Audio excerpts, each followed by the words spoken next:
Oktyabrın 23-də gözlənilən hava şəraiti açıqlanıb. Milli Hidrometeorologiya Xidmətinin məlumatına əsasən Bakıda və Abşeron yarımadasında hava şəraitinin dəyişkən buludlu olacağı, arabir tutulacağı, əsasən yağmursuz keçəcəyi gözlənilir.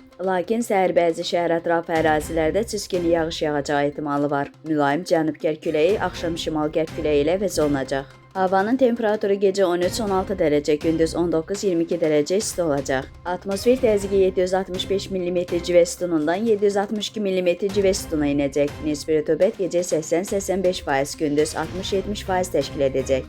Azərbaycanın rayonlarında havanın əsasən yağmursuz keçəcəyi gözlənilir. Lakin gündüz bəzi dağlıq ərazilərdə qısa müddətli yağış yağacağı, şimşək çaxacağı ehtimalı var. Bəzi yerlərdə arabir duman olacaq. Mülayim şərq küləyi əsəcək. Havanın temperaturu gecə 10-14 dərəcə, gündüz 19-23 dərəcə isti. Dağlarda gecə 3-8 dərəcə, gündüz 10-15 dərəcə isti olacaq.